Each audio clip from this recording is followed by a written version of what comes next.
tengo el honor de presentar a los dos disertantes. En primer lugar va a disertar el doctor Gerardo Muñoz, que es actualmente vocal de la Cámara de Apelaciones No Civil y Comercial de Rosario, ya la segunda, que va a hablar de un tema de muchísima actualidad, como es el tema del JUS. El título de la charla es Creación, Letargo y Resurgimiento del JUS. Bueno, docente, como decía el decano, docente de la facultad, doctrinario de primer nivel, y es un honor. Y por otro lado, en la segunda parte de la charla, de la segunda disertación, va a estar a cargo del doctor Adil Ariza, también actualmente vocal de la Sala 1 de la Cámara de Apelaciones, también profesor de la casa y autor de diferentes artículos y libros. Y va a hablar también de un tema de muchísima actualidad, como es el tema de las obligaciones dinerarias y en dólares. Así que, la verdad, nuevamente, en nombre de la facultad y en nombre de la Caja Forense, muchas gracias a ambos. Gerardo, si quieres. Bueno, buenas tardes. Muchas gracias a las instituciones organizadoras. Este es un acto que tiene más disertantes que en la presentación que los que vamos a hablar después. Y eso hace a la importancia que tienen las instituciones que nos han convocado. Todo tiene una historia, digamos. Yo cuando me preguntaba cómo iba a encarar el tema, dije, bueno, vamos a hacer entrada, plato principal, postre. Esto tiene que ver con la entrada y con la parte histórica. Yo creo que la facultad me invitó porque, claro, hace un año que di la última clase en el grado, después por cuestiones profesionales tuve que renunciar y saben que estoy con una abstención de aulas. Y bueno, así que le agradezco a la facultad que me haya invitado. Después vino la gente de Caja Forense, que el año pasado también me había invitado al ciclo, viene y me dice, mire, vamos a hacer un ciclo que lo va a hacer en agosto, va a estar fresco, va a estar lindo para hablar. Se va a hablar el doctor Ariza, al final usted va a ser el telonero.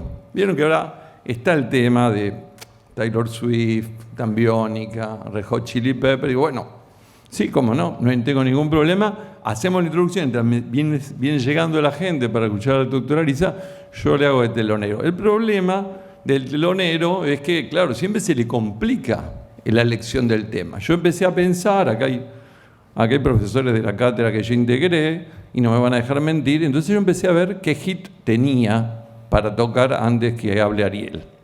Y entonces dije, bueno, a ver, vulnerables, menores, incapaces, nulidad, no encontraba un solo hit.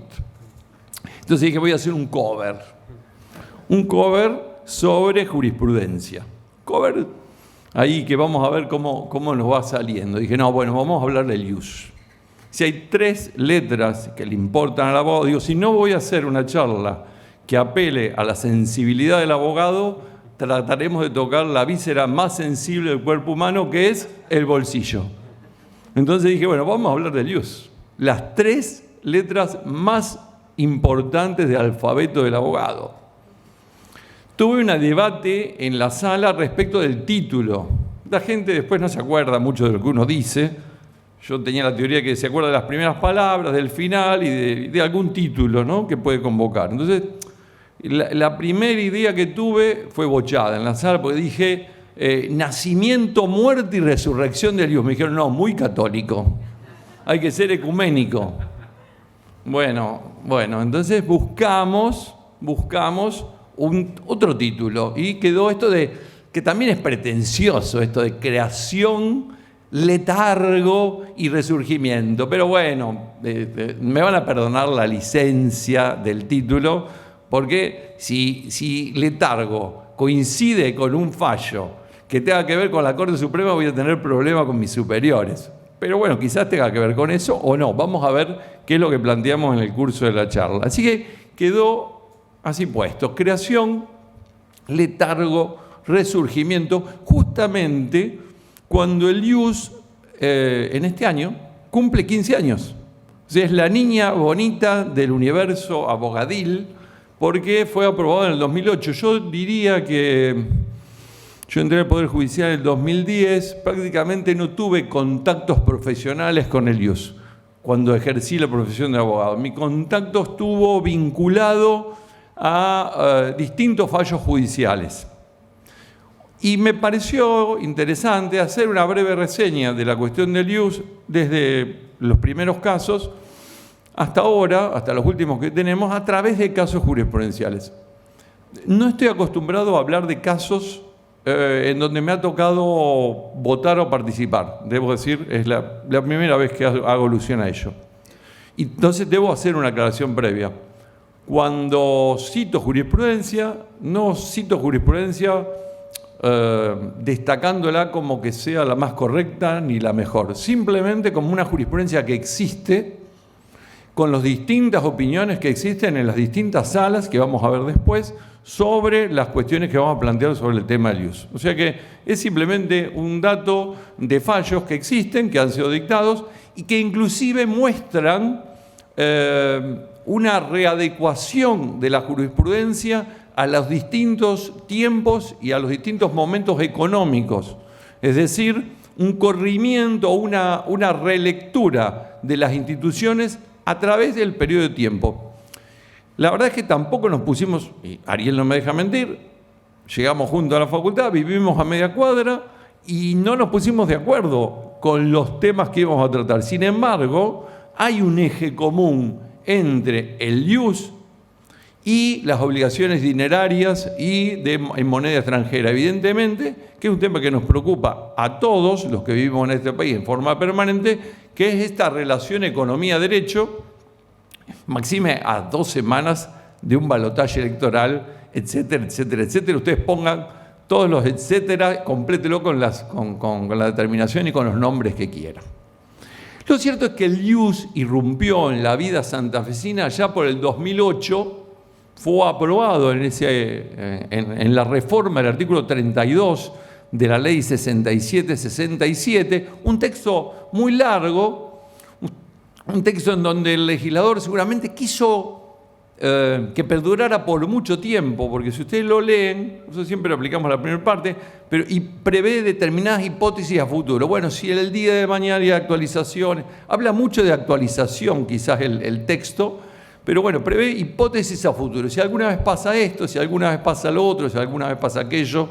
Pero bueno, el problema central estaba con este artículo 32, que en realidad tampoco traía una novedad legislativa en el marco de la República Argentina, porque había otras provincias que ya tenían incorporado instituciones parecidas al ius, porque el problema, en definitiva, de la depreciación de la moneda en Argentina, yo lo vengo, que por lejos de ser el más viejo de esta sala, yo lo vengo escuchando que tenía 10, 11 años y escuché que estaba el Rodrigazo y el problema de las distintas devaluaciones económicas que ha ido sufriendo este país.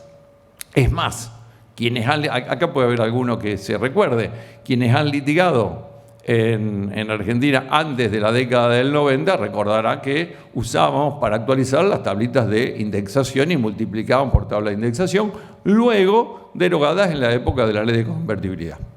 Pero claro, Argentina es un país muy contradictorio, porque las leyes que se dictan en un determinado contexto, por ejemplo, la prohibición de indexación, derogada, sancionada cuando había convertibilidad 1 a 1 en la década del 90, hoy es una norma que continúa rigiendo.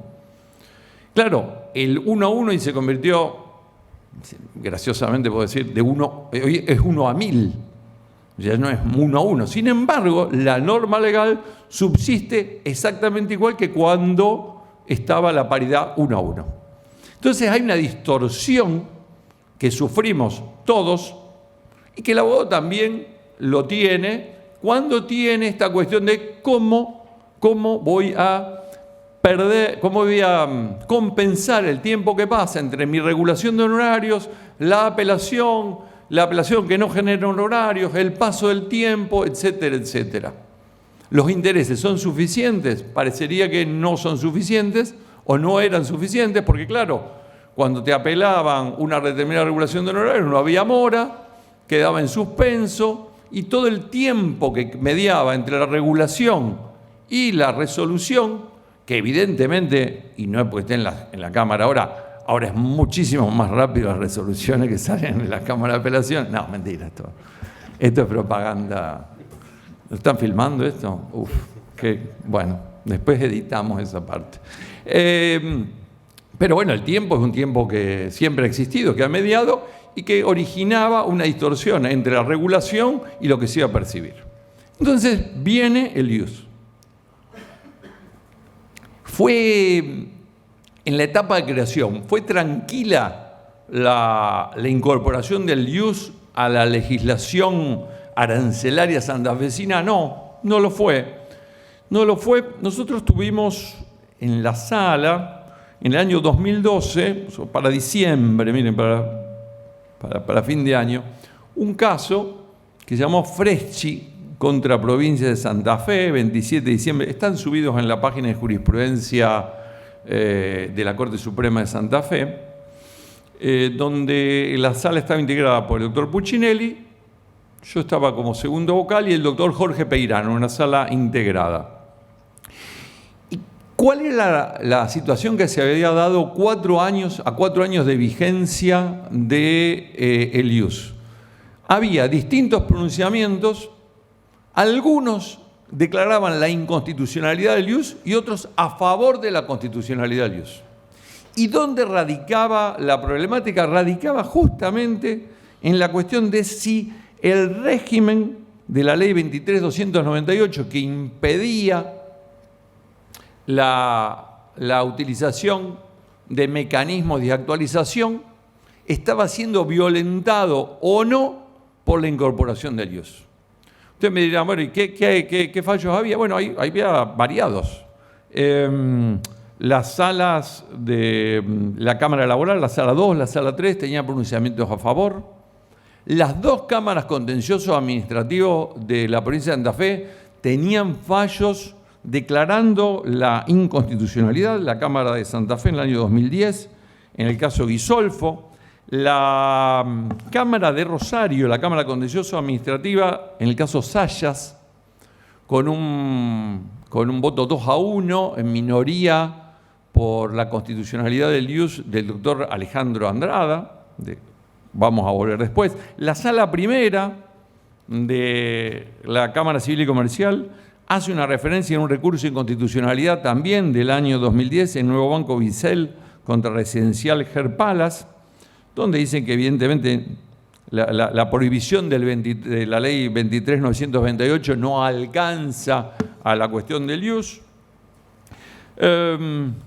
Y hay un largo contenido y en Freschi quedan sentadas 2 posturas. En el primer voto, el doctor Puccinelli analiza la cuestión de la constitucionalidad a partir de declarar la inconstitucionalidad de las normas que prohibían la indexación en el país. Y él declara la inconstitucionalidad de esas normas de la década del 90. Y termina razonando que era constitucional atar el honorario del abogado a esta variante de actualización, que además no era algo nuevo, porque regular la regulación o relacionarla con el sueldo de determinados funcionarios ocurre también en materia falencial. Se fue el doctor Gerodo recién, que es especialista en la materia, cuando en determinados procesos se determina que el honorario del funcionario que interviene en el proceso falencial será de tantos sueldos de un secretario de primera instancia, por ejemplo. O sea que la relación entre lo que se percibe y el honorario del abogado por la labor profesional también existía. Cuando nos llegó el momento de votar en Freschi, nosotros, de los caminos posibles, nos fuimos por otro camino distinto, parecido en el resultado final, tomando lo que había dicho el doctor Andrada respecto de 2 ejes. Uno tiene que ver con lo que seguramente va a hablar Ariel después, la diferencia entre las obligaciones de dinero y las obligaciones de valor. Y la segunda, que tiene que ver con el carácter alimentario del honorario profesional, hoy reforzado por la declaración de los honorarios con carácter de orden público que han sacado recientemente. Y decíamos en su momento que, en definitiva, sujetar el honorario a un valor de referencia ya existía en provincias como Buenos Aires, Córdoba, Formosa, Río Negro, Corrientes, Entre Ríos, La Rioja, Neuquén. O sea que no había duda que esto no afectaba en modo alguno la prohibición de indexación, que debía declararse constitucional al ius. En ese caso, puntualmente, el doctor Peirano, que tenía un voto, la Sala Cuarta tenía dos resoluciones por mayoría, una integrada con los doctores Baracat y Silvestri, con disidencia de Rodil, y otra con Baracat, Peirano, con disidencia de Rodil. Rodil sostenía la inconstitucionalidad del ius, y la mayoría había sostenido que en algún caso, porque el monto en juego era no significativo, y en otros casos que el ius no era inconstitucional. Bueno, el doctor Peirano después adhirió al voto que yo había suscrito, y por dos caminos distintos, por mayoría y por sus fundamentos, se declaró la constitucionalidad del ius. Este es un primer momento de debate que se daba con el ius. Superada esta cuestión, la Corte todavía no se había pronunciado. Después de esto había un segundo momento que justamente tiene que ver con la temporalidad. Perfecto. El ius es constitucional. Pero ¿en qué momento debíamos convertir el ius y transformarlo en una obligación de dar suma de dinero? Y entonces había quien decía, no, bueno, el momento puede ser el momento de la regulación. Otros decían, no, el momento en que se paga. No, el momento que se inicia la demanda de premio. El pago podía haber sido voluntario antes de la premio, o el pago podía haber sido forzado luego de la demanda de premio. Respecto a esta cuestión, también en la sala, con voto de los doctores Puccinelli y Lotti, nosotros tuvimos un apremio que venía de la ciudad de Casilda, de un juego de familia, de un colega de esa ciudad, Perlender Nicolás, contra Dávila, y la mayoría de la sala entendió que la temporalidad de esta deuda de valor, como lo dice literalmente el artículo 32, estaba dada por el momento del pago, con lo cual había que diferir el cálculo de la unidad ius hasta el momento del efectivo pago, ni al momento de la regulación, ni al momento de la demanda de premios, sino en el momento que se cancelaba la deuda con el profesional. Este fallo es de marzo de 2017, pero en el mismo año 2017, y acá viene la mención que no se puede eludir, la Corte Suprema de Santa Fe, en agosto, unos meses después, se aboca a la cuestión de tratamiento del ius y sale el fallo de Municipalidad de Santa Fe contra Bergaña Eduardo, que todos ustedes directa o indirectamente habrán visto, donde trata las dos cuestiones a las que hacíamos referencia recién. El problema de la constitucionalidad y el momento de la temporalidad para determinar el valor del ius y convertirlo en una suma de dinero. La Corte ratifica la constitucionalidad de la unidad ius y, por otro lado, sostiene que el momento para cristalizar y para convertir en deuda de dinero es el momento en que queda notificada la regulación de honorarios que el juez había determinado para el profesional o para los profesionales abogados. El voto es un voto extenso, el voto es muy interesante, y la primera consecuencia inmediata que nos pasó a nosotros, por lo menos era la experiencia, es que en los primeros casos que tuvimos dijimos, bueno, esta sala venía teniendo otro criterio, que era el criterio Perlender, pero atento el reciente fallo de la Corte Suprema de Justicia, vamos a adecuarnos por una cuestión de, si bien no era obligatoria la jurisprudencia de la Corte de Santa Fe, nos vamos a adecuar a lo que establece el tribunal, porque en caso de ser recurrido ya sabemos que va a ser revocado. Entonces, para evitar una instancia innecesaria, readecuamos. Hay otro fallo que sacó la Corte, Cardoso Cecilia contra la provincia de Santa Fe.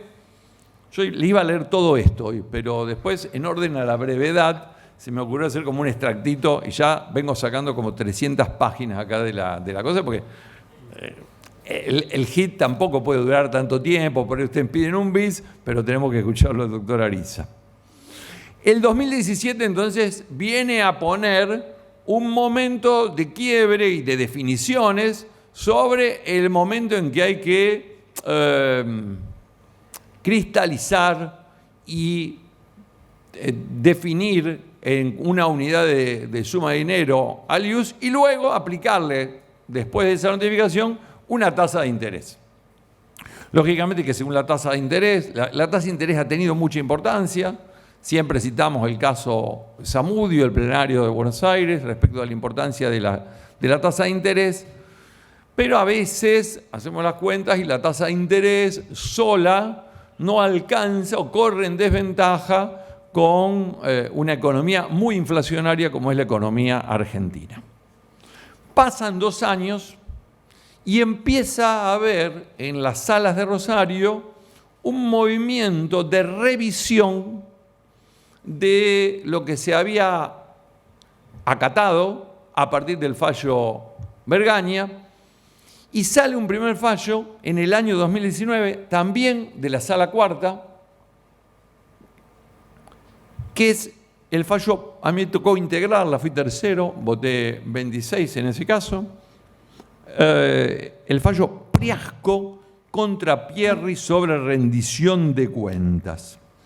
En este auto votado por los doctores Baracat y Rodil, no muy extenso, pero muy concreto, ellos entienden que la perspectiva con que la Corte había dictado el precedente Vergaña había quedado superada porque se había sancionado una nueva ley de aranceles para quienes ejercen la profesión en el ámbito de los juzgados federales, la ley 27423, posterior al precedente Vergaña, fue de diciembre del 2017, y que excepcionaba a los honorarios de los abogados tanto de la prohibición de indexar como del mecanismo de conversión de las deudas de valor en deudas de dinero que estaba previsto por el nuevo artículo 772 del Código Civil y Comercial.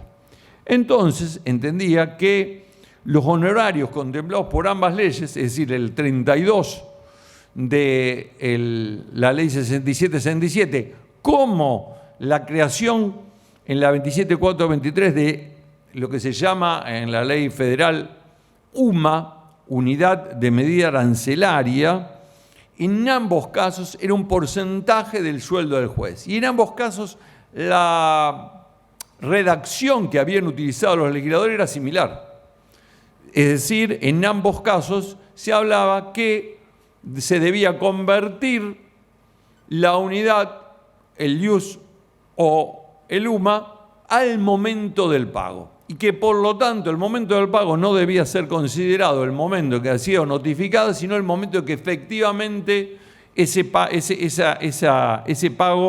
se efectivizaba. Porque se consideraba también, dice el fallo, que habría una desigualdad entre la regulación provincial y la regulación federal, y que sería violatorio del artículo 16 de la Constitución Nacional. Hay un par de fallos de la Sala Cuarta, Priasco es el primero, en marzo de 2019, en octubre sale Abdala contra Ortiz sobre escrituración, exactamente en el mismo sentido.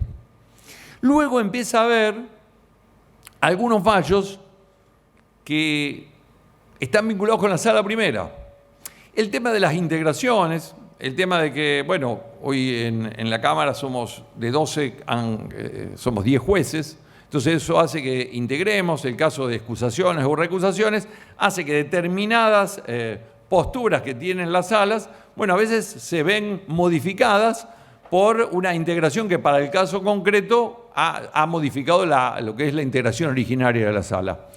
Hay una serie de fallos que se dan en la Sala Primera, a iniciativa del doctor Ariza, donde en algunos vota en minoría y en donde hay uno integrado acá en el año 2020 ya, un año después de Priasco, que es Comuna de Pueblo Ester contra Comuna de Alvear, es un tribunal integrado por el doctor Cifré, el doctor Ariza y el doctor Puccinelli, en donde el doctor Cifré mantiene la postura de la Corte en el caso de Municipalidad de Santa Fe, y donde el doctor Ariza toma el precedente de Priasco y agrega una serie de fundamentos para sostener que bien cabía una revisión de la mirada que la Corte había tenido en el 2017 y que había que considerar ya no el momento de la notificación, sino el momento del efectivo pago. Con lo cual, esto modificaba la cuestión, porque si usted tenía que meter una demanda de apremio y demás, tranquilamente la demanda de apremio lo podía poner en ius, y bueno, y tenía que esperar a la conversión al momento del efectivo pago. A veces ocurre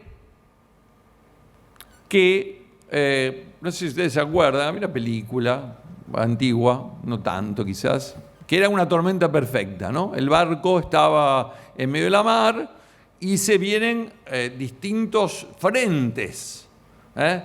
Tenemos un caso en el año 2022 donde podríamos llamar la tormenta perfecta porque era un tribunal integrado con 5 miembros. Y entonces ahí sumamos dos que habían votado en sala primera en Comuna de Pueblo Ester, que eran Ariza Puccinelli. Habíamos sumado al doctor Baracat, que venía trayendo el precedente Priasco.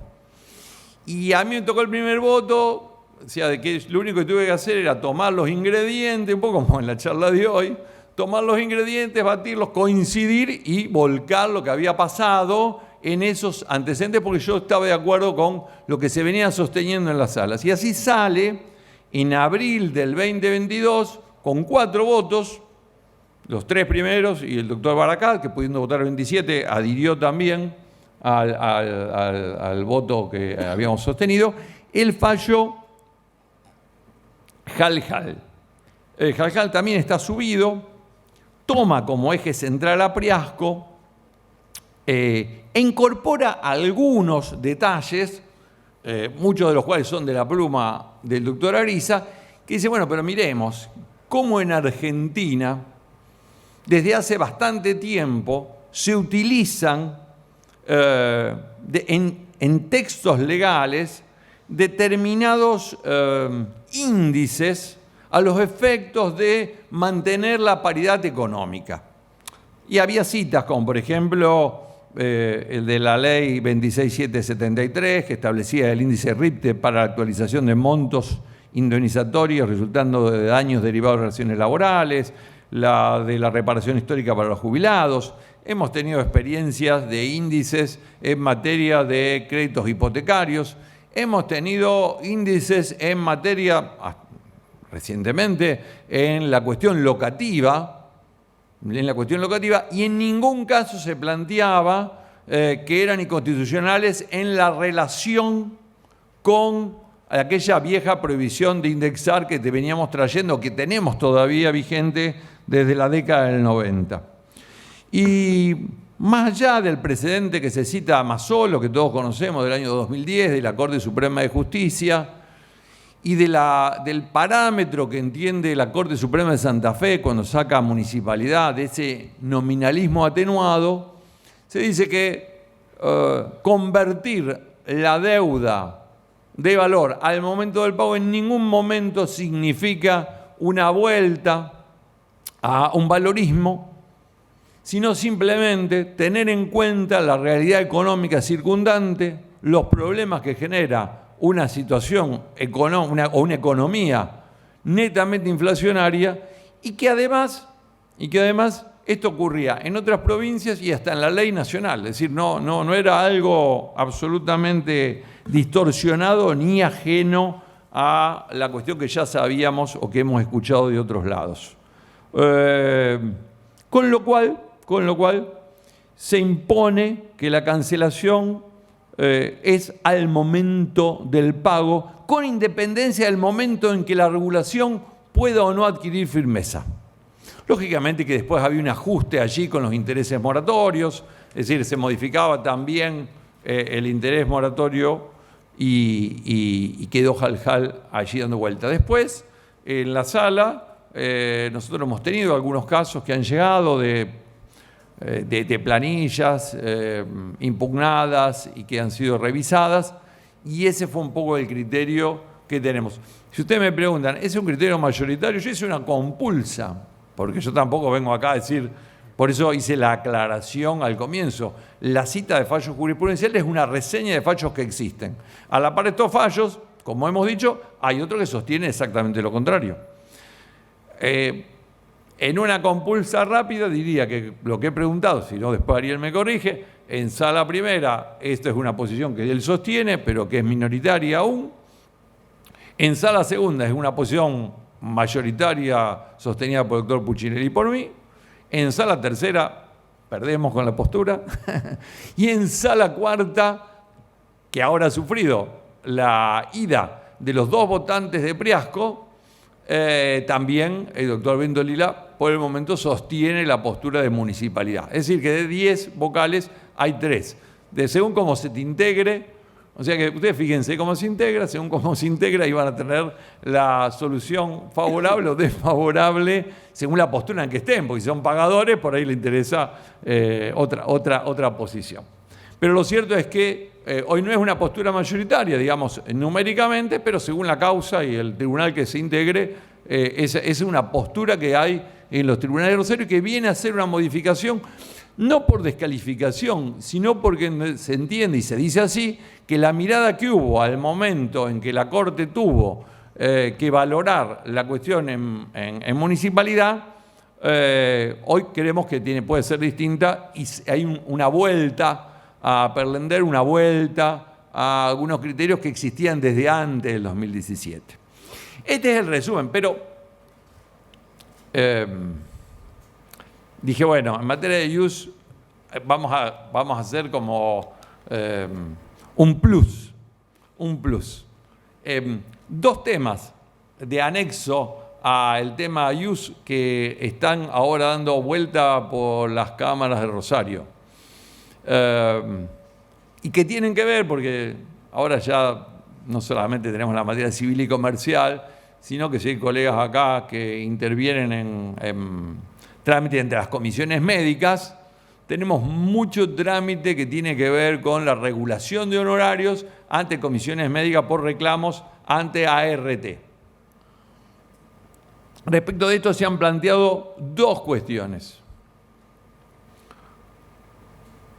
Una, vamos a ir de lo más lindo a lo más feo.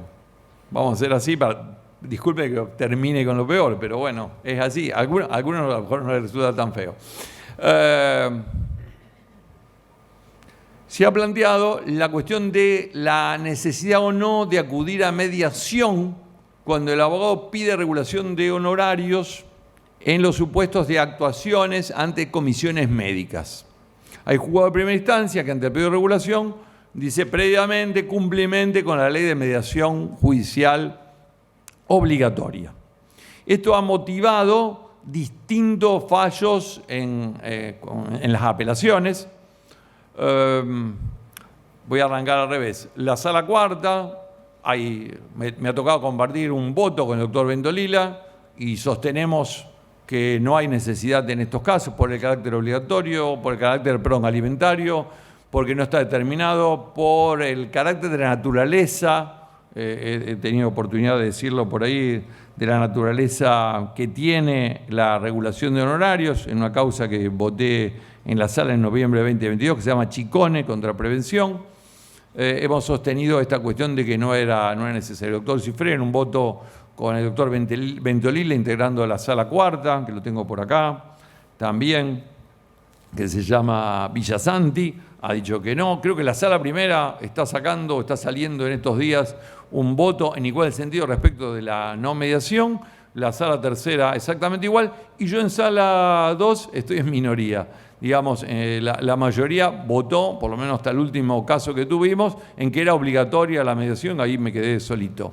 Así que bueno, pero veremos porque tenemos un acuerdo de Cámara la semana próxima y bueno, un juez de primera instancia ha pedido un pleno sobre la cuestión y se debatirá en la Cámara, quizás haya alguna modificación o corrimiento en tal sentido.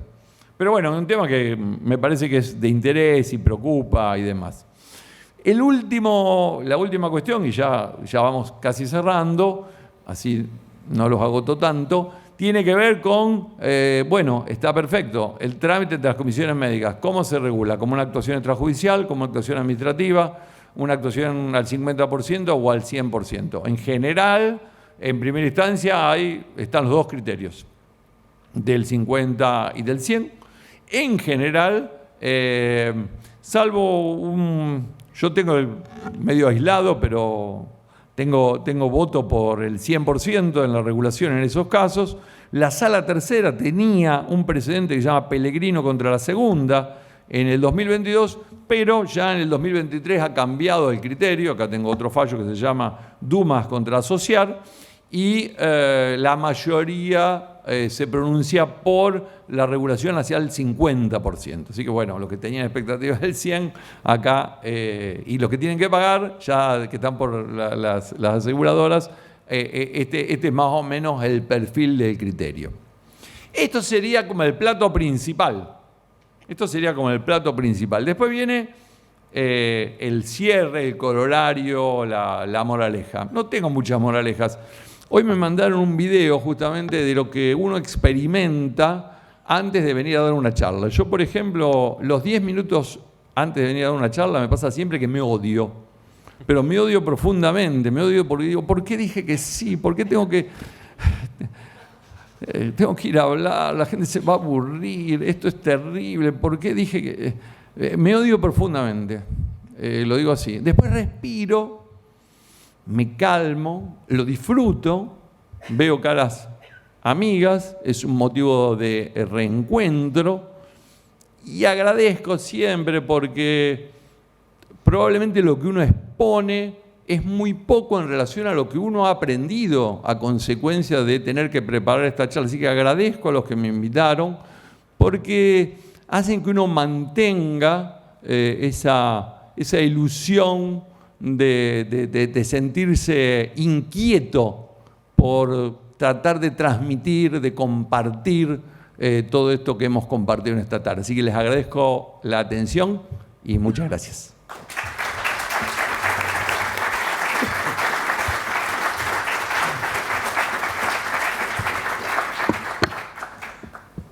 Bueno, buenas tardes.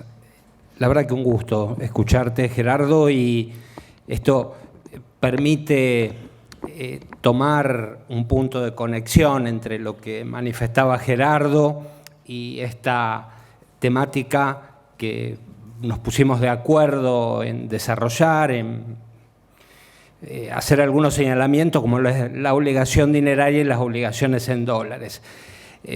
Podríamos decir que el JUS ha tenido una vida difícil, pese a su corto desarrollo en el tiempo, podía ir siguiéndolo a Gerardo en distintas etapas y lo que es más, en distintos contextos. Y en esos contextos, los criterios jurisprudenciales buscan preservar los fines que están comprometidos. No se trata de que las posiciones intentando superar los argumentos que la Corte brindó en Municipalidad con Bergaña no estén considerados por quienes mantienen la vigencia de ese criterio jurisprudencial. Ocurre que los modos son de cuáles serían los mecanismos para dar una mejor respuesta, pero hay cálculos constantemente y esto es cálculos y contraposiciones y discusiones internas, por lo cual me permite esto a mí manifestar el agradecimiento a las instituciones organizadoras y tener esta oportunidad para conversar con ustedes y para compartir algunos criterios. El momento sencillamente no lo vemos como simple y aún a la hora de buscar arribar a determinado resultado, los temas aparecen interconectados en una realidad que se presenta como muy cambiante. Entonces, verdaderamente el derecho como saber práctico se pone de manifiesto aquí en esta evolución y en esta búsqueda de soluciones que es muy probable que no se inserten coherentemente en una regulación que la explique todas estas soluciones de manera deductiva, sino que es una cantidad de pasos que se están dando progresivamente para afrontar esta realidad, que es la realidad económica que hemos tenido en estos últimos 2 años y particularmente en el presente, que ha agudizado algunas dificultades que ya se venían manifestando. Es decir, si el JUS ha tenido todas estas etapas que tan bien reflejó Gerardo, ¿qué decir de la obligación dineraria? Y lo que cobra vigencia es que cada una de esas etapas que ha tenido la obligación dineraria nos ha dejado enseñanzas.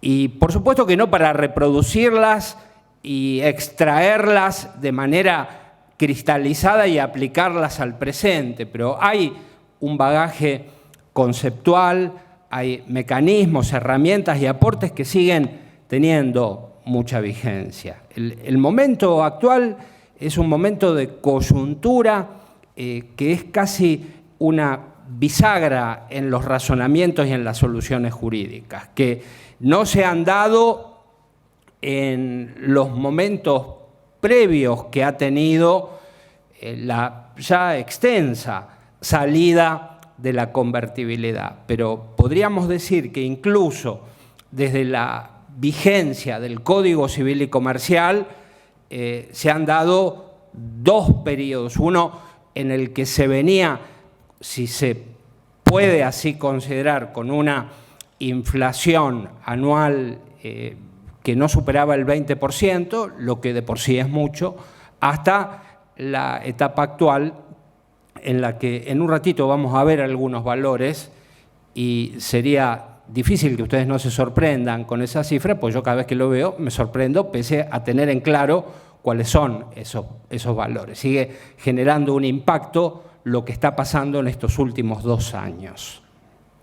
Entonces, vamos a hacer de una manera sintética referencia a soluciones que se están adoptando y que buscan, con cálculos en mano, llegar a resultados económicos plausibles. Pero vamos a ver que no hay acuerdo. Este es un momento en el que los intercambios de ideas, las publicaciones están empezando a dar cuenta de la característica móvil, fluctuante de los criterios jurídicos, de la tensión que se está produciendo también sobre el principio nominalista, pero los mecanismos de recomposición se están llevando al máximo posible de lo que podrían llegar a ser sus resultados, pero no existe un consenso ni un acuerdo.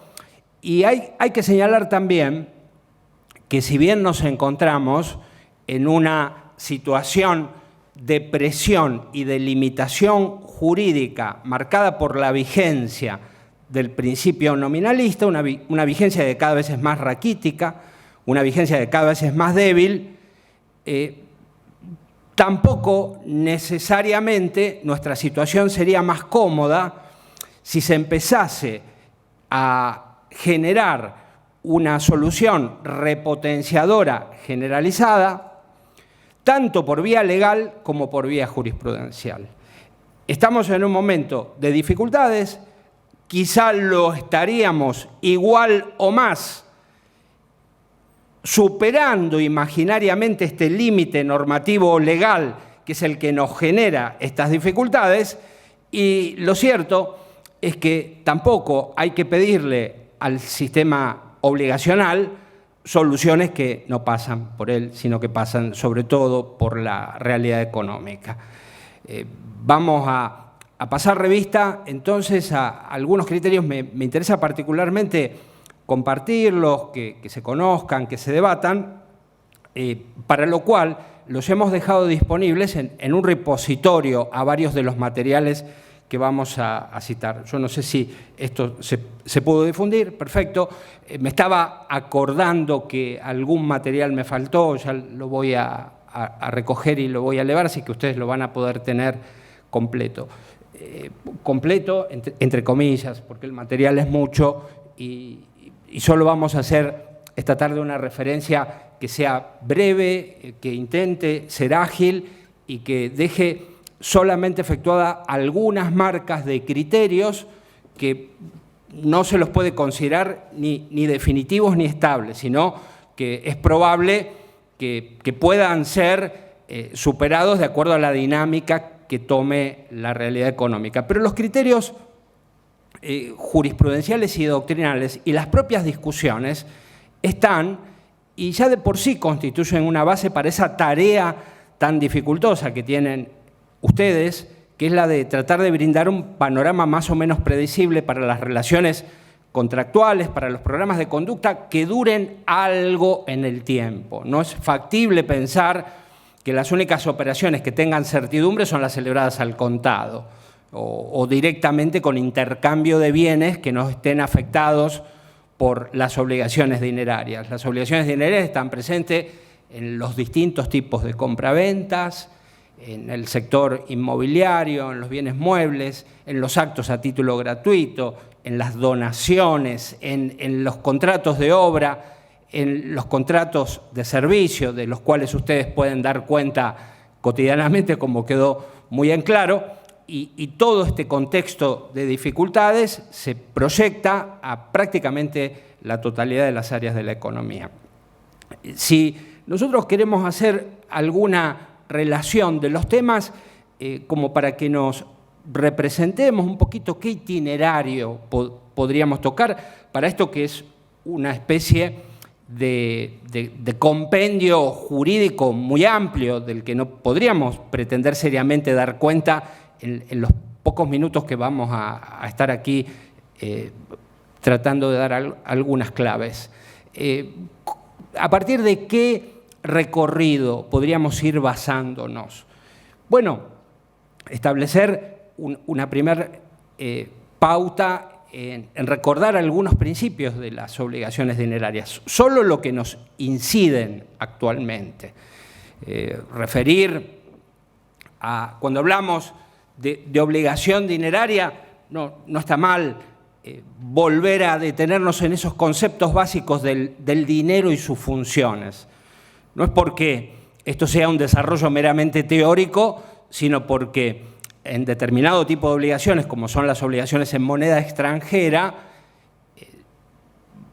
está puesto en cuestión que la moneda extranjera tenga este carácter de obligación dineraria por la propia definición que el Código establece. Y de hecho esto llevó, ni bien se pone en vigencia el Código Civil y Comercial, a prestigiosos autores en materia de derecho de las obligaciones, como es el caso de nuestro colega de la Cámara de Córdoba, Federico Ossola, en su obra tan clara, tan precisa y tan sólida en materia de obligaciones, lo llevó a optar por este criterio de interpretar el 765 en sus términos, decir que la obligación en dólares no es una obligación dineraria, claramente porque el Código manda a considerarla como una obligación de dar cantidades de cosas, lo que ustedes conocen perfectamente, que es muy problemático porque no existe ese tipo de obligaciones en el Código. Esto fue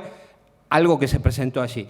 Y recientemente, fíjense cómo podemos permitirnos este margen de interdiscusión en una obra que se ha publicado hace muy poco tiempo por la editorial Rubinstein Culzoni, Derecho Monetario, que dirige el doctor Ricardo Lorenzetti, una obra que me parece importante ponerla en señalamiento, ponerla en foco. Federico revisa su criterio sostenido ni más ni menos que en el comentario al Código Civil y Comercial, uno de los primeros comentarios, que fue el que dirigió Lorenzetti también en Rubinstein Culzoni, porque él le tocó hacer el comentario de las disposiciones sobre obligaciones dinerarias y en moneda extranjera en particular. Y allí había señalado que no eran obligaciones dinerarias. Y ahora dice, puesto a ver que la decisión que se volcó en el 765 fue una decisión cultural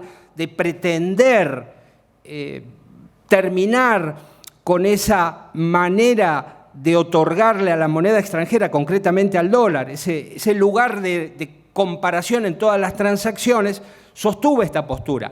Me veo obligado a revisarla frente a la realidad de los hechos, señala ahora en Derecho Monetario en un artículo que se refiere a la obligación en moneda extranjera en este momento. Entonces dice, bueno, tengo que reconocer, primero, que si el dólar está incluido como contraprestación a la compra de una cosa, es precio. Y si es precio, también devenga intereses.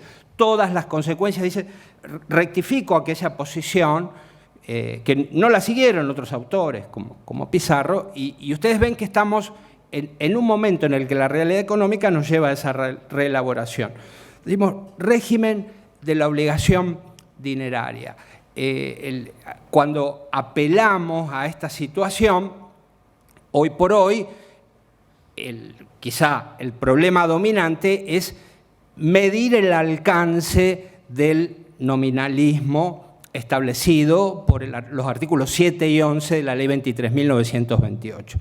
Parece que la Corte Nacional nos ha dado reglas, mensajes claros, en el sentido que no se quiere apartar de esa solución, de la solución de preservar el nominalismo, lo que pueda quedar de él, porque se ha producido una fuga, como lo señaló Gerardo, referida en varios de los precedentes a través de obligaciones, sin ir más lejos, la reciente modificación en materia de locaciones urbanas, en la 27.737, que excluye a los cánones en las locaciones de ese régimen nominalista y permite una actualización, muy polémica, por supuesto, pero actualización al fin. Ahí no rige el principio nominalista.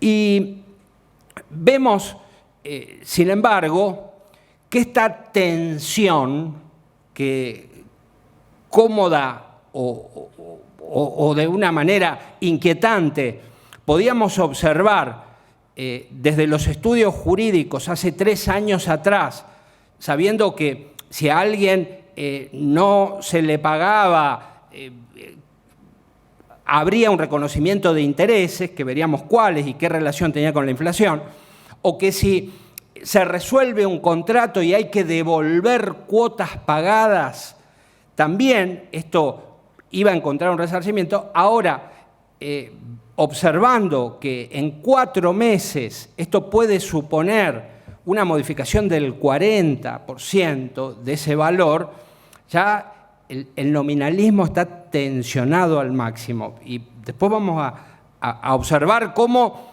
las respuestas tienden a afrontar esta realidad. Ahora, cuando hablamos de decir régimen de la obligación dineraria, el problema viene solo por esta relación nominalismo-mecanismo de recomposición indirecta, o algunos casos en que salirnos de la prohibición de indexar. El propio Federico Ossola, en materia de actualización del límite de cobertura de seguros, en su sala han declarado la inconstitucionalidad de la prohibición del artículo 7 de la Ley 23.928 y directamente han mandado indexar la suma del límite de la cobertura, en una decisión que tiene 3 meses. Yo la iba a dejar disponible en el repositorio, me olvidé de hacerlo, me llama la atención ese olvido, pero lo voy a dejar disponible para que ustedes también puedan tener esa disposición.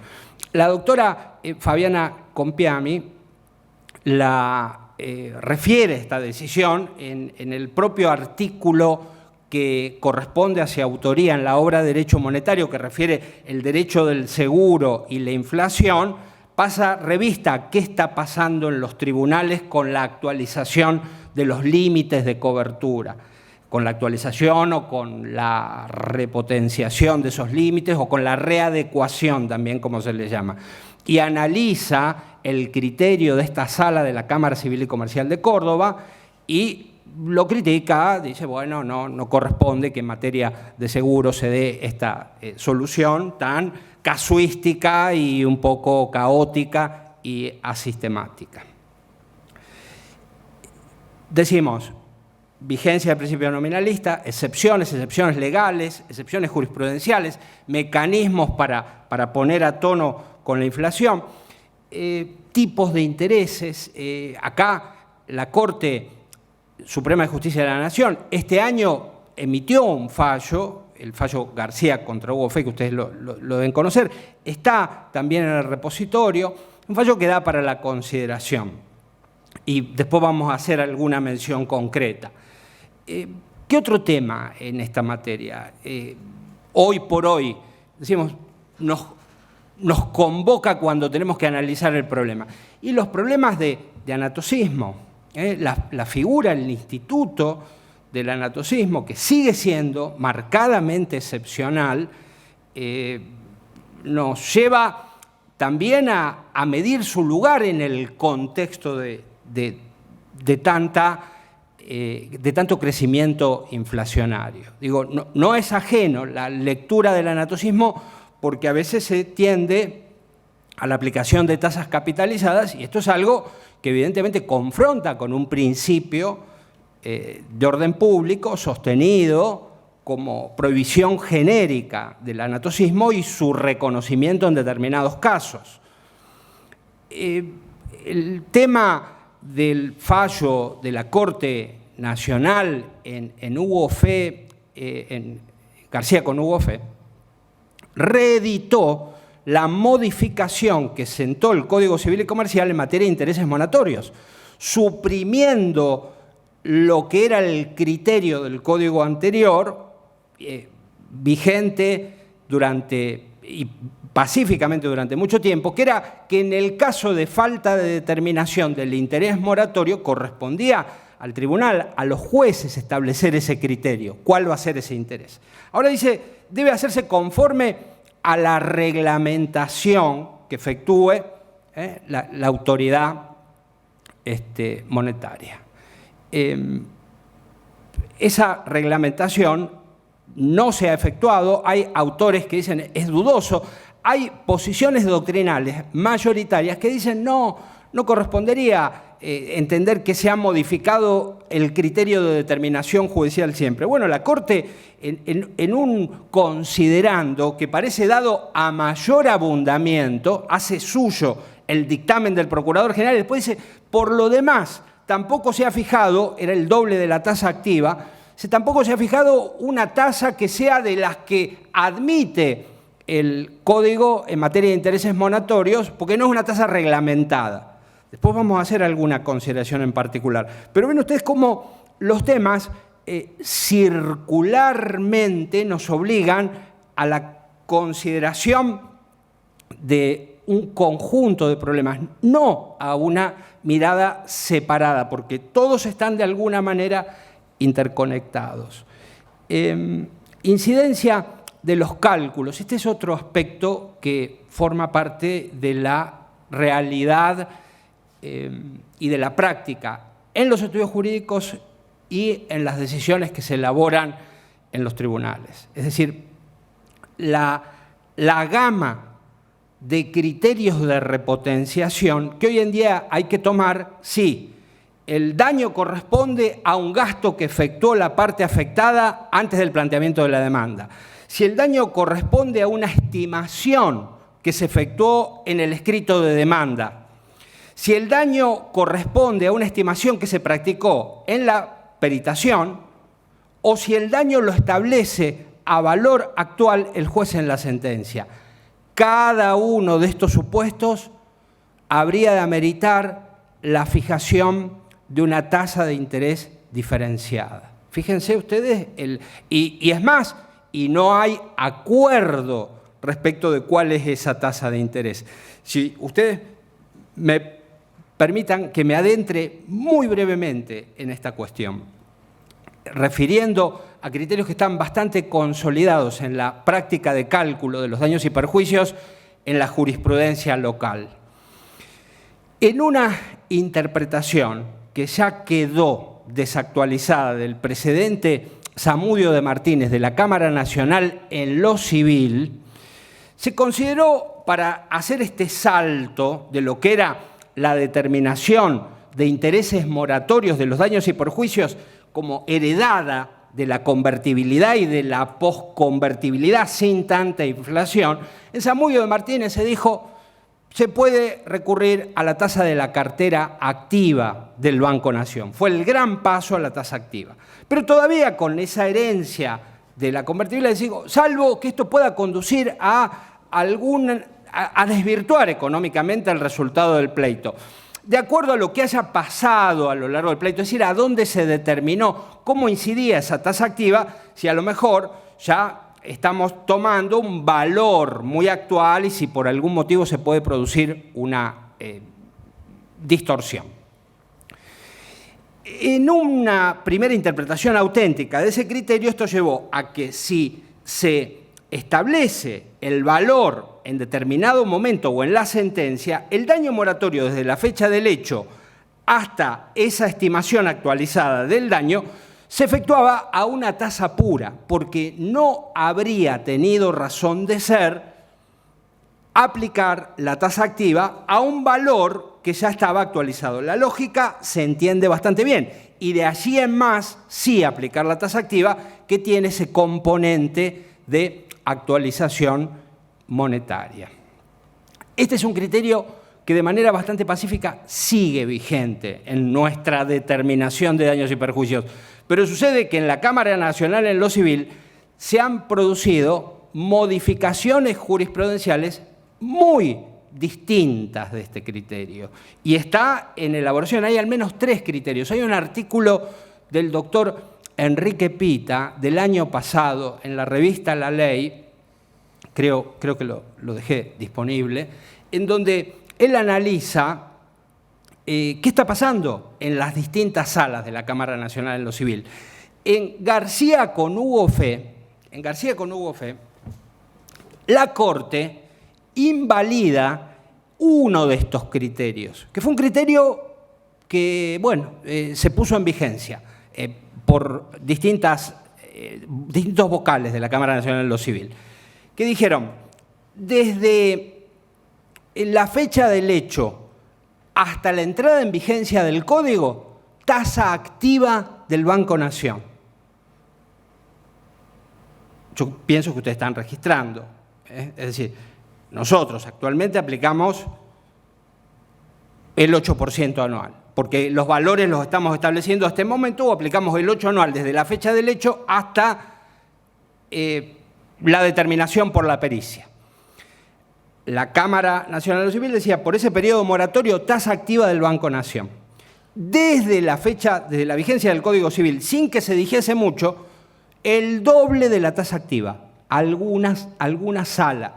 Y esto es lo que invalidó la Corte, porque carencia de fundamentos, tasa no reglamentada, en rigor de verdad, a mi modo de ver, y compartido por varios autores, el criterio fue incongruencia, no lo había solicitado nadie. Y esto es lo que dice el dictamen del Procurador General en García con Hugo Fe. Por eso tendríamos que ver qué conclusión sacamos de este fallo trascendente. Si ustedes me dicen, ¿invalidó el doble de la tasa activa del Banco de la Nación? Creo que no, creo que con fundamento se podría adoptar. Y cuando veamos en un ratito cómo se están comportando las tasas de acuerdo a la inflación, nos van a quedar poca gana de decir que es un criterio prohibido el doble de la tasa activa. Fue invalidado en este contexto en el que venían por el daño moratorio aquel aplicando la tasa activa del Banco Nación. Lo duplican automáticamente algunas salas, de la Cámara Nacional en lo Civil, y no dan muchas razones. Esto es lo que objetó la Corte. ¿Pero qué no objetó?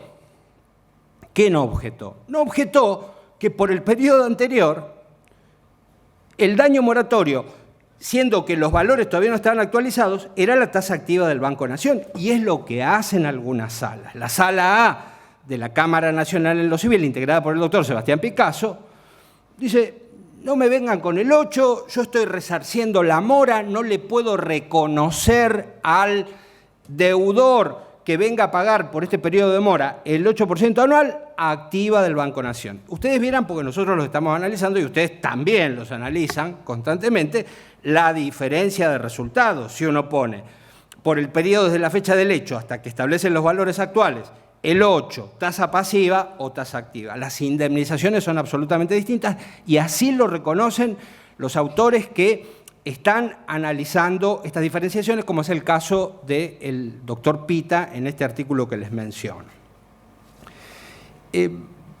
Estos contextos nos llevan a situaciones que no pueden esperar,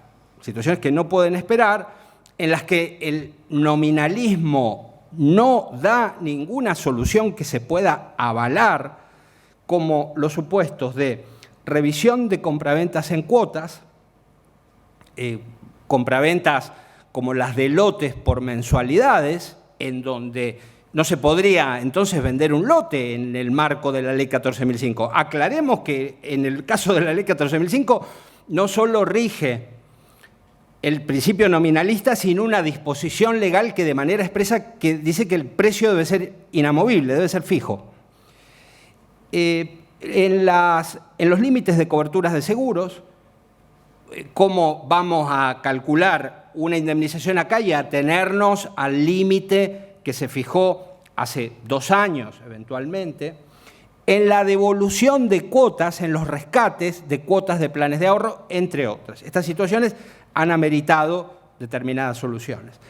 En las obligaciones en dólares, acá podemos decir que pese a los remilgos que pudieron presentarse por el desconcierto de la diversidad de tipos de cambios, por lo que yo mencioné hace unos instantes, que era la situación del doctor Ossola, que desde una manera más exegética dijo no son obligaciones dar cantidades de cosas, mal que mal, la obligación en dólares ya se la tiene como una manera de permitir cierto equilibrio en los intercambios en distintos tipos de operaciones, y el desconcierto lo fueron generando distintas opciones en materia de tipo de cambio a considerar.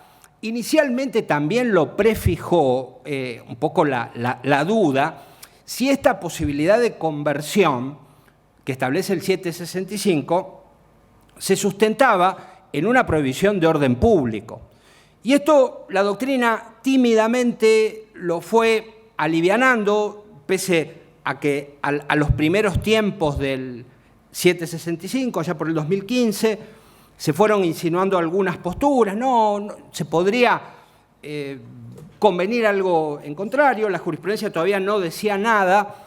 Algunos autores estuvieron bastante enfáticos, como Pizarro y Valespinos, sostuvieron que no había orden público allí de por medio, y con la realidad económica en que las operaciones que buscaban tener cierto margen de estabilidad se realizaban en dólares, mayoritariamente se empezó a sentar una doctrina judicial que ha dicho,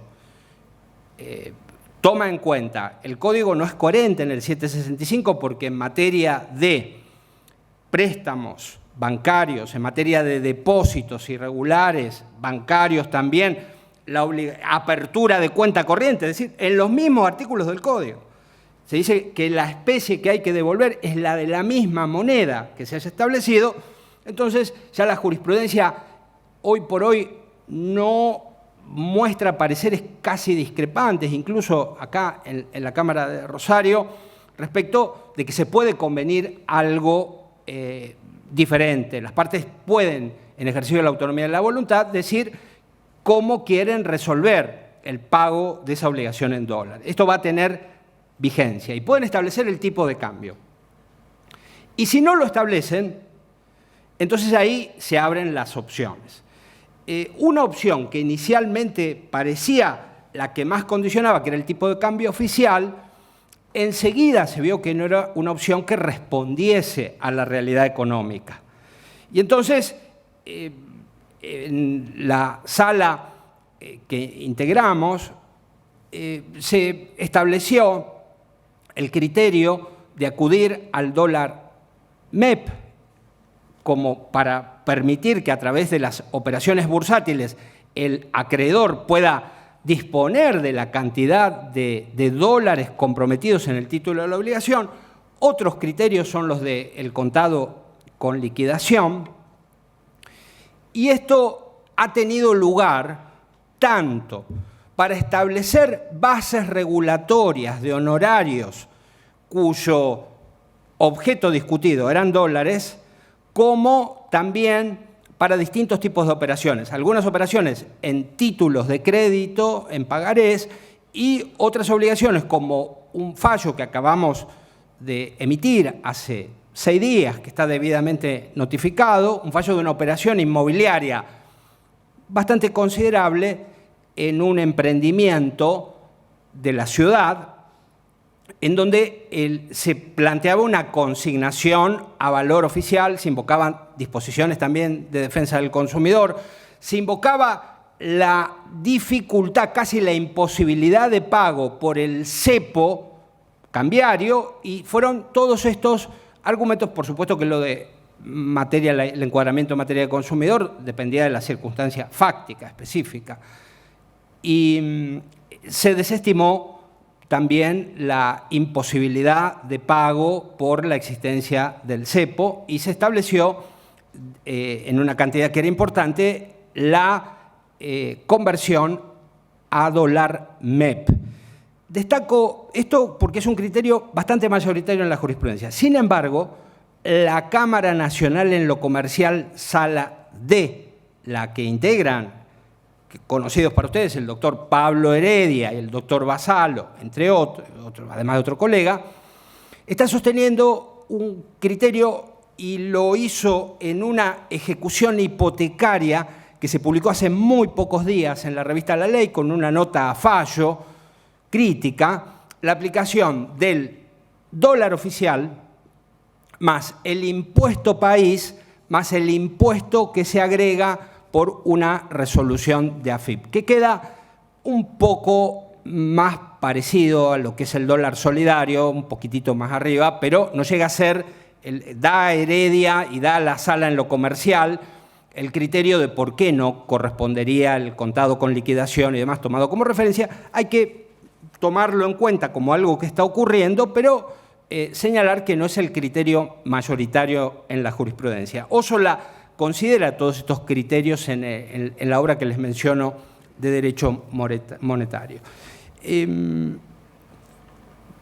Por supuesto que nuestra coyuntura se manifiesta en distintos órdenes de la vida, en las obligaciones derivadas de las relaciones de familia. Por supuesto que en la determinación de los alimentos, los jueces están apelando a determinados salarios mínimos vitales o porcentajes, o en su caso, cuando se trata de profesionales, acudiendo a la unidad JUS, de modo tal de que pueda ir continuándose con un seguimiento del aumento de los precios. Pero esto complica la relación entre las familias, entre alimentante y alimentado, de manera también importante. Está publicada una nueva variable que es el índice de crianza, la canasta de crianza de familia, que tiene distintas edades conforme a las cuales aumentarían los valores alimentarios, computándose una variable de criterios entre los que están el tiempo también involucrado de cuidado. Bueno, esto es un componente que se publica y que ha tenido vigencia desde el mes de julio de este año. Las autoras, los autores en materia de familia dicen que puede ser un criterio que puede ayudar en la elaboración de soluciones acordadas o que puede ser tomado en cuenta por los tribunales. La aplicación no la he visto tanto en concreto, pero hay que destacar que ha aparecido esta variable que es reconocida por los especialistas y las especialistas.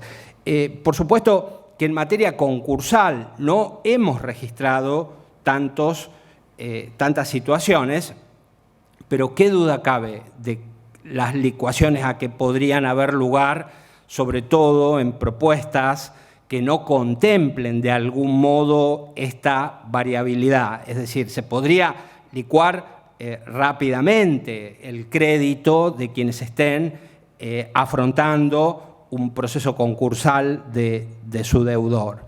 Y también tenemos situaciones que tienen que ver con los institutos de revisión en general, los institutos del derecho contractual, la renegociación.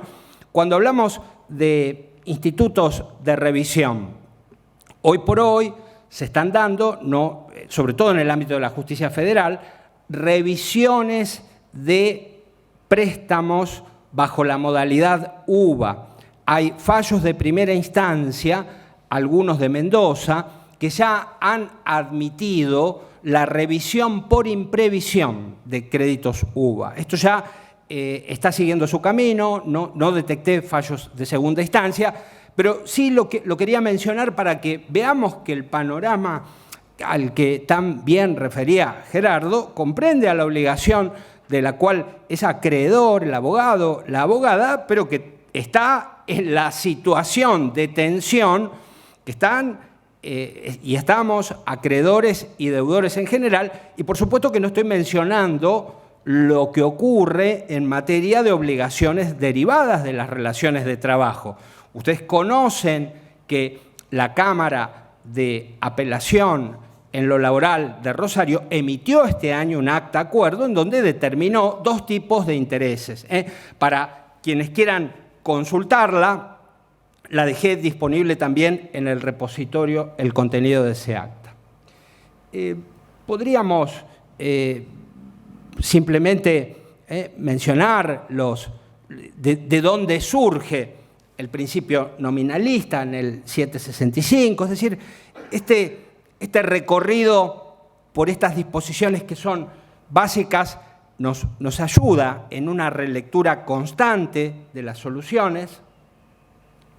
Por supuesto que esta es la disposición en cuestión, es la que limita la posibilidad de repotenciaciones por actualización monetaria con los índices que fueren, y la que, conforme al criterio de la Corte en Mazo, lo prohíbe también la cláusula de estabilización según dólar. Es decir, yo puedo tomar el dólar como moneda del contrato, pero no puedo imponerle a una obligación dineraria en moneda de curso legal la actualización de un plus en función de la variación de la cotización del dólar. Eso es lo que se prohibió ahí. La Corte invalidó en el acuerdo que se analizaba en la causa Mazzolo. En materia de intereses compensatorios, bueno, tenemos por supuesto estos que son acordados, y en materia de intereses moratorios tomamos en cuenta las dificultades que genera el inciso B, lo que dispongan las leyes especiales, y en particular el inciso C, que no reconoce esta facultad, como lo hacía el código anterior, judicial de determinación del interés moratorio, sino que dice que se debe establecer por las tasas que se fijen según las reglamentaciones del Banco Central. Pese a esta disposición, en las jornadas nacionales de derecho civil que se hicieron en el año 2019, prácticamente por unanimidad, los autores de obligaciones dijeron que esto no invalidaba la posibilidad de que los jueces fijemos las tasas por el interés moratorio. Fijémonos que, llamativamente, la Corte en García con Hugo Fe sí toma en su segundo considerando que la tasa, el doble de la tasa activa, no era una tasa reglamentaria. Bueno, ahí estamos frente a una disyuntiva interpretativa entre las varias que se presentan. El otro tema, sí, me había olvidado de mencionar. Tenemos una responsabilidad en el marco de los sistemas judiciales de no avalar los acuerdos usurarios. Y tenemos una facultad que históricamente ha servido para la represión de los negocios usurarios, que era el 9 53 del Código derogado y que ahora también establece, pero cómo fijar esos parámetros que en determinados momentos de estabilidad pueden ser claros y cómo tomar en cuenta en este momento de tantas oscilaciones a dónde podemos estar frente a un negocio usurario. Fijémonos, si no, los porcentajes que avala el Banco Central de la República Argentina de financiación de tarjeta de crédito y nos sorprenderíamos de a cuánto están llegando anualmente estos porcentajes de tasa efectiva. Y lo referido al anatocismo, que requiere que lo recordemos, con todas las indicaciones de detalle que tiene el funcionamiento de la posibilidad de anatocismo, de cómo capitalizar intereses con la demanda cuando así se lo solicita y es necesario que esté una notificación de la demanda. El Código fija este momento de notificación de la demanda como posibilidad de capitalizar intereses que ya se adeudaban. El proyecto de 1998 establecía otros momentos. Si había una medida de aseguramiento de pruebas o una medida cautelar previa, admitía que se pudiese retrotraer a aquel momento. Acá tenemos una directiva legal distinta, que es la notificación de la demanda. Por supuesto que puede haber un pacto, como ocurre en determinadas situaciones, pero el Código ha establecido también un límite a estos pactos y ha dicho que la capitalización no puede ser por periodos más cortos que 6 meses. Y acá hay una directiva, porque como regla el anatocismo no corresponde. El anatocismo está prohibido y la prohibición es de orden público. Y después está la posibilidad muy importante, que es la del inciso C, que es las liquidaciones judiciales.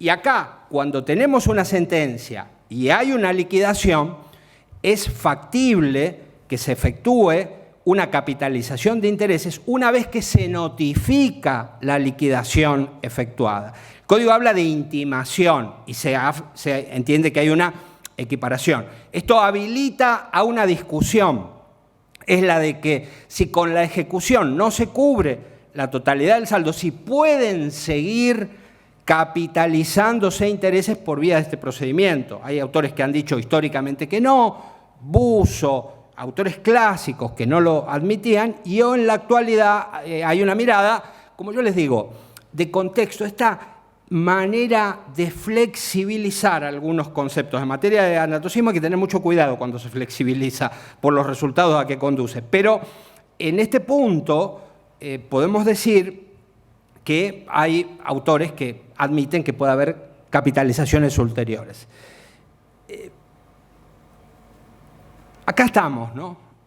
¿Qué pasa con 100 pesos a el 1 de enero de 2021? 100 pesos, que podrían ser 1.000, podrían ser otras cantidades. Al 30 de octubre, conforme al cálculo de inflación, son 597,31. Yo pienso que ustedes conocen estos mecanismos es decir, está en Internet calculadora de inflación. Ustedes en cualquier momento ponen en calculadora de inflación el valor y les da exactamente al día de cálculo cuánto incide y cuál es el valor de comienzo. Tomamos este periodo tan corto porque no hace tanto tiempo, es decir, hemos tomado un periodo relativamente reciente. Si vamos a ver una vez y media la tasa activa del Banco Nación en este mismo periodo, ¿qué cubre? Ahí lo ven ustedes reflejado, 383,80. Si vamos, yo diría, no sé, a la tasa activa una vez y media capitalizada a 30 días, fíjense cómo se va a 1.498,60. Esto es efecto del anatocismo. Después tenemos una capitalización de 90 días y después tenemos una capitalización de 180 días, que en todo caso sería la que estaría acorde con los periodos que establece el Código de Anatosismo, a 1238. A 986,72. El adelanto en cuenta corriente, lo mencionamos porque es una tasa tomada en cuenta por la Cámara Laboral de nuestra ciudad, que ha establecido el adelanto en cuenta corriente con tasa no capitalizable. Fíjese, ustedes pueden tomar allá como comparación el valor de la inflación. El SER, que está prácticamente equivalente al cálculo por índice de precios al consumidor, que está deja en 591,76, y ahí nosotros incorporamos una tasa de actualización de pasivos del sector asegurador. Nosotros hemos tomado este criterio para la actualización de los límites de cobertura. Hemos tomado el criterio que las propias compañías aseguradoras adoptan para reflejar contablemente cuáles son sus pasivos y efectuar los respectivos operaciones contables de encaje. Es decir, hemos buscado un índice que es del propio campo asegurador.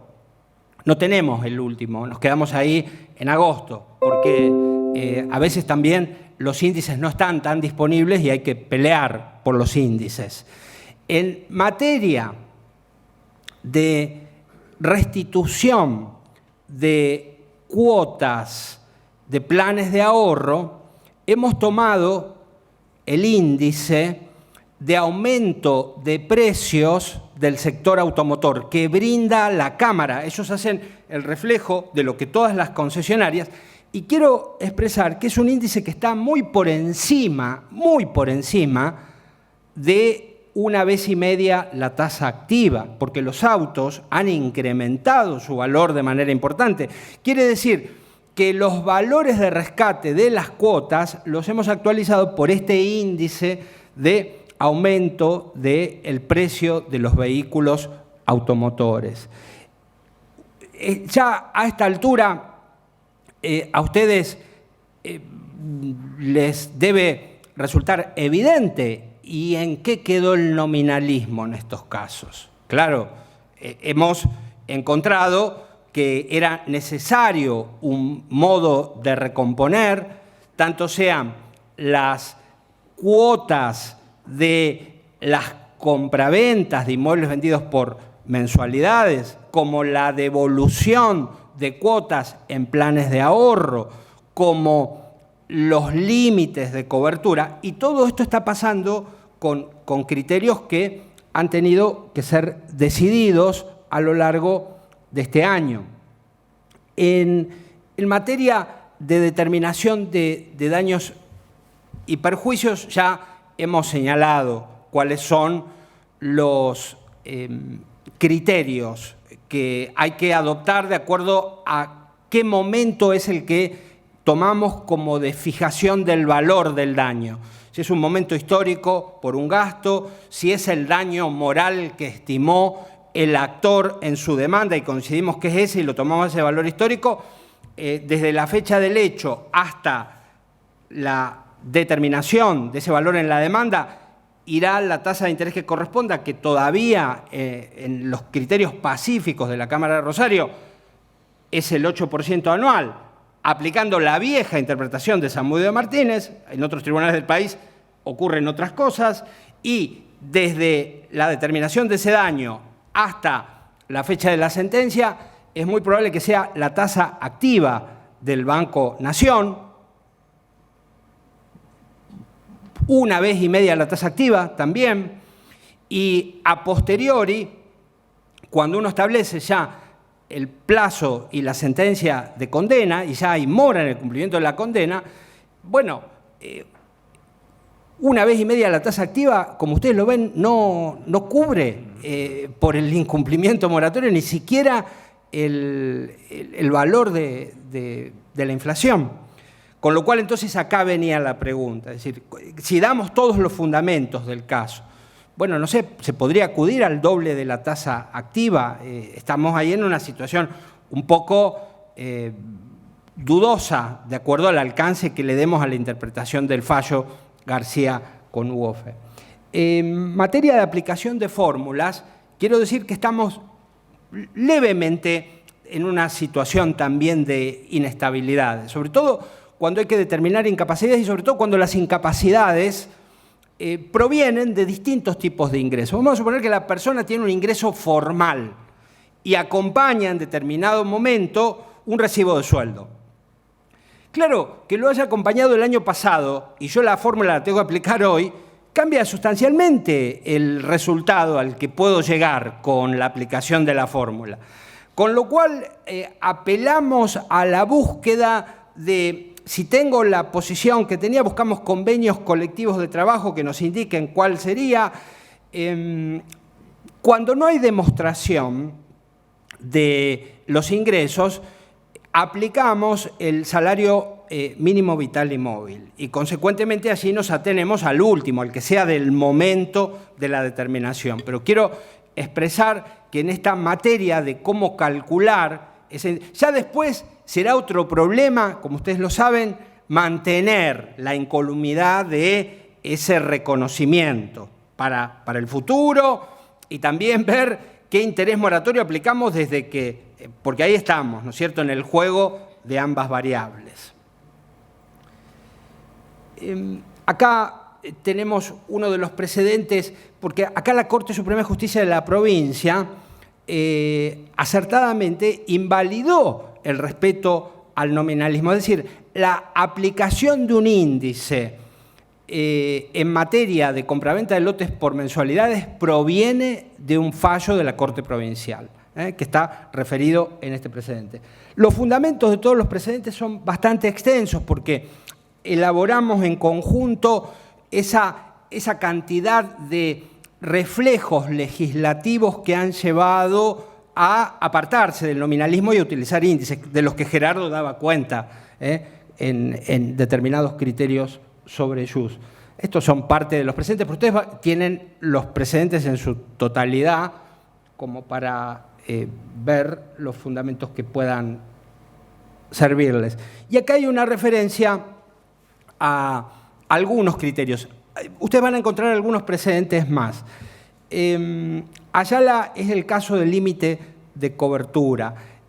Tiene fórmula también para aplicar, tiene discusión sobre la tasa de interés, tiene varios de los componentes que hemos referido. Ustedes lo ven con tiempo y termina con que se ha actualizado el límite de cobertura, pero en la previa hay una cantidad de cuestiones de valores que están en juego. Saracíbar refiere a planes de ahorro y a esta determinación que mencionábamos, porque se venía cuestionando por parte de la empresa, decir, bueno, esto viola el nominalismo. Decimos, miren, no, usted en determinado momento también propuso que esto era una obligación de valor, no lo tomamos como obligación de valor. Hay fallos, y los mencionamos acá en Saracíbar, de otros tribunales que dicen, no, mire, usted pagó el 80% del valor, entonces vamos a ver el valor hoy de este vehículo y calculo el 80%. Sería más simple, si se quiere, pero la verdad que rompe un poquito el modelo y con este criterio, con este índice de los precios, no quedamos lejos porque lo comparamos y en definitiva queda muy próximo al porcentaje de valor que pudo considerar que había pagado. Perdón.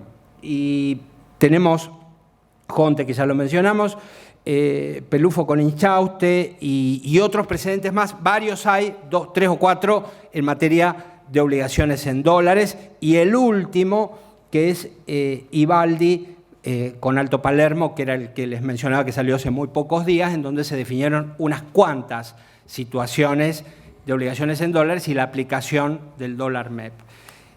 El panorama, como les refiero, es un panorama de una elaboración constante. Estamos viendo el resultado al que llegan cada uno de los criterios. Los criterios van evolucionando. La tasa de interés que en determinado momento pudo resultar adecuada, la advertimos más adelante como insatisfactoria. Estamos en una tarea permanente conversando entre todos los colegas de la Cámara, colegas de otras jurisdicciones, publicaciones que se dan. Cada elemento conforma un poco este estado de cosas, ahí de un poco un foro en el que buscamos que los particulares, sus clientes, sus clientas, puedan tener, por lo menos al momento de la sentencia, un resultado razonable y por lo menos también para los meses que se puede vaticinar que este estado de cosas va a perdurar, que podamos también con el derecho de las obligaciones y con la experiencia que nos han dado otras etapas económicas de la obligación dinera en la República Argentina, dar respuestas prudentes, respuestas moderadas, pero que satisfagan los valores constitucionales comprometidos. Muchísimas gracias.